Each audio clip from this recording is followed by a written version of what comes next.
Hi guys, and welcome to the last of the basics of the cello done by me. If you don't know who I am, I'm Alex, but still, you should look at my first few videos because if you don't know who I am, you haven't watched them. So, in those videos I'll teach you the basics of learning the cello and bow hold and all those essentials things for you to progress in the cello. But today I'm going to be looking at something way more important if you want to become really good at the cello. Anyway, I got my brother, you know Aiden, yeah, you know Aiden. Yeah, he's got another YouTube channel that he just created. It's called Compose Melodium. You should hang around at the end. It'll be in the middle, in the blackness. You know what I mean. He's got some really cool composed music there, some good mindfulness and some really exciting music. Anyway, but we're not talking about that, are we? So we're going to be talking about how to play beautifully. More specifically, beautiful notes. So if we get out my cello.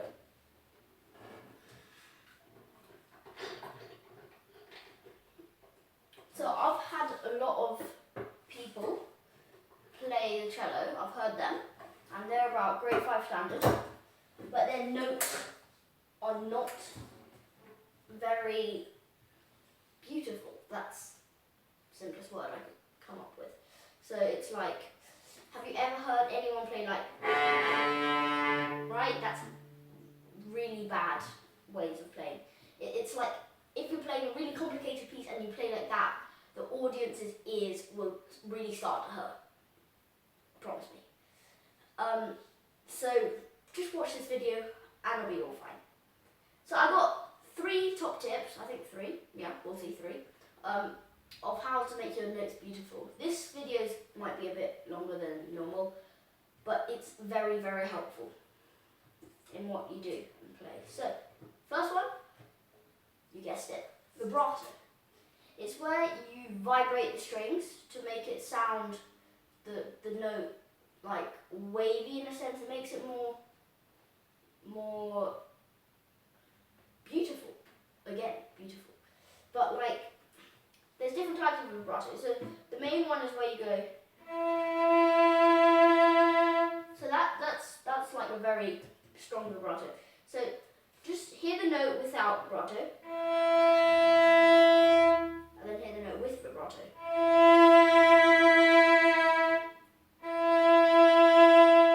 Right, there's a difference. So it may seem simple, but a lot of people get stumped by vibrato. So what you should do, hold your finger on your knee and just vibrate it side to side, right? That's literally what you're doing on the string. So you go. Also try and think of your wrist as the main point of your movement and your fingers are the pivot. So it's like, right? Okay, now just practice it. You can pause the video and practice it, or you can practice it later. I suggest getting like an adult or one of your siblings to help or something. So you play the note. So look, listen to the note and try and replicate that on the cello using different techniques. But the main bit, the main part of doing nice vibrato is to get a nice note, which is what we're going to be looking at next. So what you want to do, I think I've said this in earlier videos, but I'm going to say it again because it's really, really vital. So between here and the fingerboard, you can see that there's a gap, right? Here is called ponticelli. Here is called something or other. I have no idea.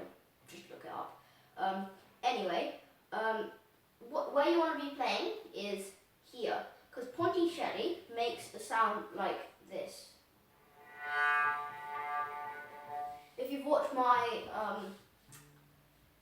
my With or Without You video by YouTube, we've got it in our cello covers playlist.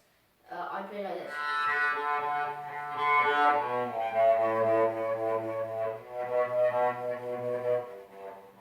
But that's not normally how you want to play. You want to play more like right. But to get that, you have to be in the middle. Lots of people, when I say this, they play in the middle when I say it, right? But then the throughout the piece they go back to normal, so they either go. I'm over exaggerating, but that is actually what some people do. So try not to be one of those people because they are really, really annoying. So just play a D. Just play a D on your cello if you've got a cello, which is fine if you don't. And try and replicate my sound. So replay this over and over again. Replay that note, so I'll do another one. And then you have to try and just experiment around with some different techniques. But the main one is to keep in the middle of here. Try not to apply too much pressure with the bow, so sounds really bad, right? It's better to be lighter than to be stronger. I've got a lot of beginners that press down really hard. First of all, it means you hit the other strings, which makes it a messy sound, and it also makes that scratchy sound that you think. Yeah, so one of my friends is a cellist. He's about grade 3 or 4 standard, right? But the way to make good sound, which sometimes he doesn't do, is one, his position, like his cello is normally like this, can't play, right? That looks really bad, you can't look professional like that, and also it's very hard to make a good sound because, look, if you watch, what your arm naturally does is wants to come up more, so it'll be like you're playing, which makes it easier to hit other strings. But of course I'm over exaggerating. So let's get back. So there we have it. So that's a really, really important thing. So practice that like every day so that you get into the habit of playing really nicely. Okay, next thing, tuning. If you don't have a tuner at home, you can install it on your phone if you have a phone. If you don't want to, if you want to be professional, buy a tuner online. But it's better just to install it on your phone. So there's many different types of tuners. But anyway, so it means, because if I play a song really out of tune, it will sound really bad, however beautiful sound I make it sound. So like, right, that sounds really awful unless I did.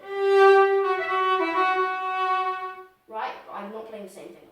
Look, I'll play a real song too.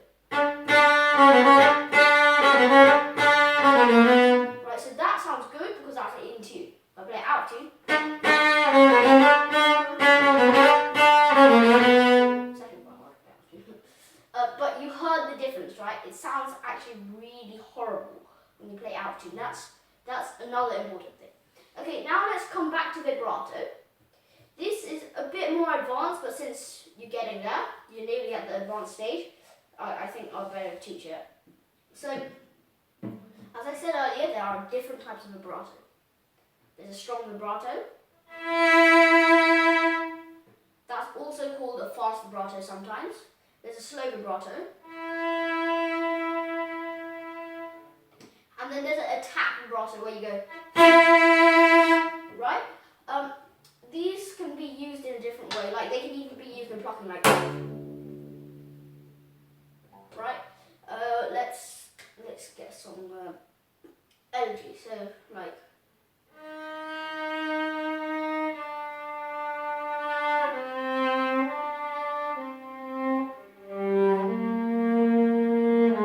Right. So that. Can you guess what type of vibrato that was? Yeah, it's sort of a combination between slow and fast, but it's more slow because slow is usually used in more of a peaceful song, like how I was playing there. Whereas in the piece I was playing earlier, Allegro March Mate by Saint-Saëns, it goes like.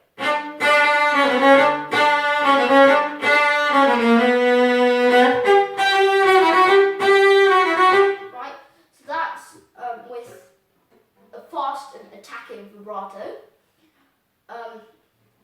And then there's this other type, which you often use in most cases of vibrato. This can be used in any vibrato.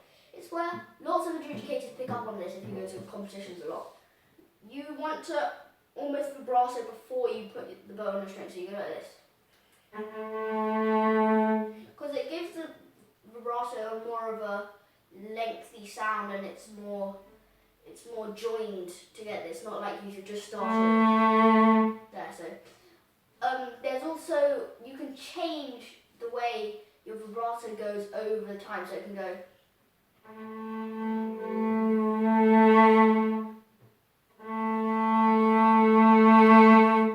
So what I did there, can you guess? Yeah, I sped the vibrato up over the course. So if you put all of these techniques I've put together, so 1, put it in the middle of the string, not pressing too hard, between the bridge and the fingerboard, you get. Okay, now let's just, have it in tune, and add vibrato.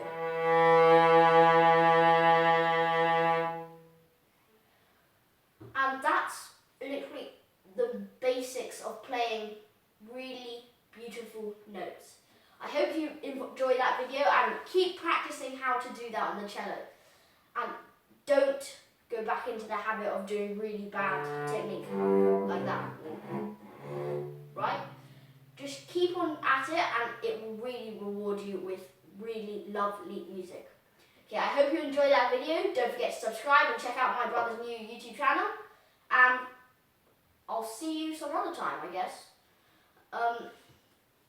Yeah, because my brother will be doing the next video, yeah. So me and my brother are thinking of doing a sort of music/music theory video, and I hope you can join me for that, because there we teach you some of the other basics of doing playing cello or any other musical instrument.